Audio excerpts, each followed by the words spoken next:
잠언 16장 6절에서 9절까지 말씀입니다.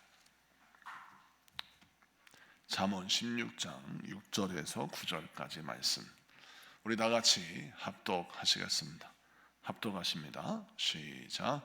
인자와 진리로 인하여 죄악이 속하게 되고 여호와를 경외함으로 말미암아 악에서 떠나게 되느니라. 사람의 행위가 여호와를 기쁘시게 하면 그 사람의 원수라도 그와 더불어 화목하게 하시느니라. 적은 소득이 공의를 겸하면 많은 소득이 불의를 겸한 것보다 나으니라. 사람이 마음으로 자기의 길을 계획할지라도 그의 걸음을 인도하신 이는 여호와이시니라. 아멘. 자, 오늘은 잠언 16장 6절에서 9절까지 말씀을 통해서 인생의 걸음을 인도하시는 이는 하나님이시다 라는 제목으로 말씀을 증거할 때 많은 은혜 받는 시간 되기를 바랍니다. 오늘 본문 말씀을 보면 우리 주님께서 우리에게 말씀을 주실 때 6절에 인자와 진리로 인하여 죄악이 속하게 되고 라는 말씀을 주셨는데, 이 말씀을 잘 보면 인자라는 것은 하나님의 끝없는 사랑을 설명합니다. 그래서 히브리어로 헤세드라고 쓰여져 있고요, 진리는 에메트라고 해서 우리가 일반적으로 진리를 말하는 것입니다. 이 진리는 우리가 예수 그리스도로 말미암아 구원을 얻는 복음의 진리를 설명할 때 이 에메트라는 말을 쓰기도 하거든요. 그러므로 이 말씀을 연결시켜 보자면 요한복음 14장 6절에 나와 있는 것처럼 우리 예수님이 나는 길이요 진리요 생명이라고 말씀해 주셨으니까 그 말씀과 연결되어 보니 오늘 말씀에 예수님으로 인하여 죄악이 속하게 되고 라고 해석할 수 있는 것이죠. 그러면 예수님으로 말미암아 구원을 얻는 우리들이 반드시 가져야 할 믿음이 무엇이냐? 예수님의 말씀을 진리로 믿고 예수님의 사랑을 덧입는 것이 중요하다라는 것입니다. 예수님이 우리를 사랑하시기에 그 사랑을 인정하고 그 사랑을 믿고 붙들고 살아가는 것이 굉장히 중요하고, 또 예수님의 진리의 말씀을 들었을 때 나의 이성, 나의 지식, 나의 경험과 충돌하였을 때 예수님의 진리의 말씀을 인정하는 것이 매우 중요하다라는 것입니다. 자, 그래서 그렇게 예수님을 올바로 영접하고 믿는 자들은 죄악이 속하게 되고 모든 죄가 사함받는다라는 것이죠. 이 모든 죄가 사함받는다라고 하는 것은 우리가 방종하며 인생을 살아도 된다라는 말이 아니라, 이 말씀은 우리의 모든 죄를 주님께서 용서받을 수 있는 은혜를 주셨지만 우리가 거룩한 삶을 살아야 할 이유는 무엇이냐? 하나님의 자녀로 이 땅을 살아가면서 우리가 하나님께서 기뻐하시는 삶을 사는 것이 자녀의 삶에 마땅한 도리이기에 우리 주님은 우리에게 거룩한 삶을 살라고 요구하시는 겁니다. 실제로 간음의 현장에서 붙잡혔던 여인이 돌에 맞아 죽을 뻔했을 때 예수님이 그를 용서하시고 그를 구원하셨죠. 여기에서 누구라도 죄 없는 자가 이 여인을 쳐라 라고 했을 때 많은 사람들이 양심의 가책을 받아서 돌을 놓고 갔어요. 자, 그런데 그때 예수님이 그 여인에게 뭐라 했습니까? 다시는 이와 같은 죄를 범하지 말라라고 당부하셨죠. 그것처럼 우리가 구원을 얻은 백성에게 항상 필요한 것은 무엇이냐면 하나님의 자녀답게 인생을 살아가는 태도인 것이죠. 오늘 본문 말씀 6절은 그걸 강조하고 있는데, 자, 인자와 진리로 인하여 죄악에 속하게 되고 구원받음을 설명하고 있지만 뒤에 이렇게 설명하고 있습니다. 여호와를 경외함으로 말미암아 악에서 떠나게 된다라고 합니다. 하나님을 경외하는 사람이라면 악에서 떠나야 하는 것입니다. 내가 용서받았다고 해서 구원을 얻었다고 해서 여전히 악에 머물러 있다면 그것은 하나님 앞에 악한 일이라는 것이죠. 그래서 우리는 항상 악에서 떠난 자가 되어야 합니다. 믿음으로 승리하는 자가 되어야 되죠. 그러므로 오늘 6절 말씀을 기억하십시오. 구원받은 자가 마땅히 해야 할 일이 무엇입니까? 하나님을 경외함으로, 하나님을 두렵고 떨리는 마음으로 붙들고 우리가 죄악에서 떠나야 할 줄로 믿습니다. 자, 그 다음에 우리 7절을 봅시다. 7절을 봅니다. 다 같이 읽습니다. 시작. 사람의 행위가 여호와를 기쁘시게 하면 그 사람의 원수라도 그와 더불어 화목하게 하시느니라. 아멘. 자, 7절 말씀은 우리 하나님이 우리에게 뭘 설명해 주시냐면, 자, 사람의 행위가 여호와를 기쁘시게 하면, 이 말씀의 뜻은 우리가 하나님을 기쁘시게 하고 하나님을 높여드리는 인생을 살면 그 사람은 이 인생에서 원수와 화목할 수 있는 기회를 얻고 또 인생의 화목의 놀라운 은혜를 경험할 수 있다라는 것입니다.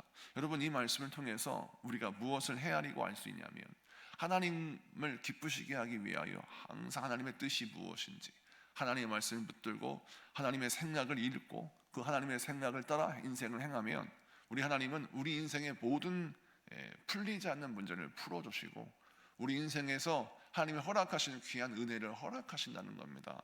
근데 문제는 우리가 하나님을 기쁘시게 하지 아니하고 내 생각과 내 뜻대로 인생을 살아가면 어떤 문제가 생기느냐, 뭔가 문제가 풀릴 것 같은데 풀리는 것이 아니라 또 문제가 꼬이고 또 갈등이 생기고 인생의 어려움을 만난다는 것입니다.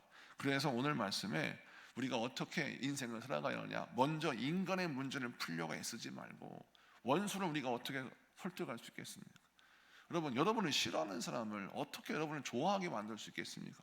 쉬운 일이 아닙니다. 어려운 일이에요.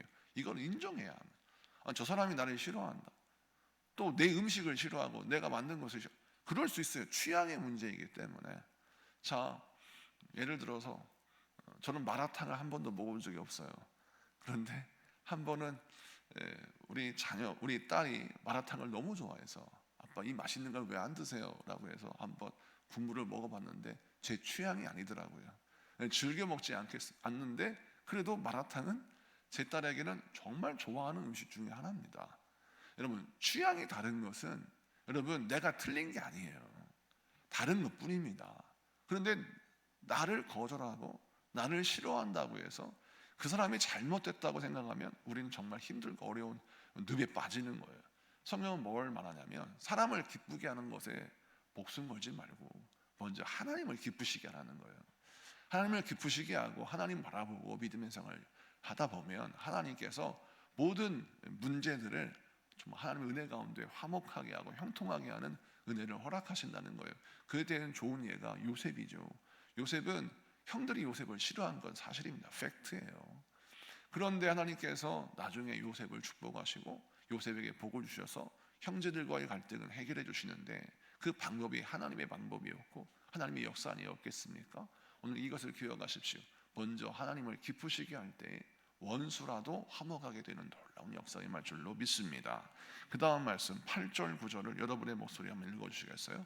8절 9절 다 같이 있습니다. 시작. 적은 소득이 공의를 경험하면 많은 소득이 불의를 겸한 것보다 나으니라.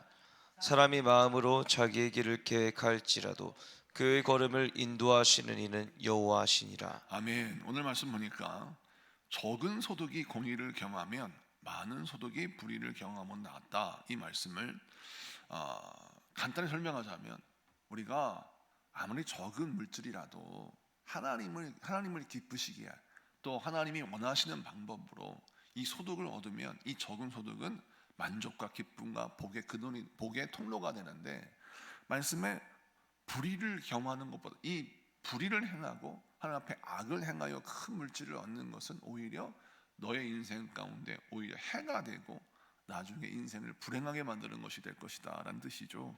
자, 그런데 이 말씀과 구절이 연결되어 있어요. 자, 구절에 보면 사람이 마음으로 자기의 길을 계획할지라도 내 마음속에 이렇게 저렇게 인생을 살면 내가 부자가 되겠지, 아니면 내가 성공하겠지, 내가 행복하게 살겠지, 뭔가 이렇게 사람의 행복을 계획한단 말이에요, 마음으로. 근데 그의 걸음을 인도하시는 이는 여호와시다. 이 걸음을 인도한다라는 것이 무엇이냐면 인생의 순간순간 모든 삶의 여정을 주님이 인도하신다는 겁니다. 자, 그럼 이 말씀이 이루어지려면 무엇을 인정해 드느냐?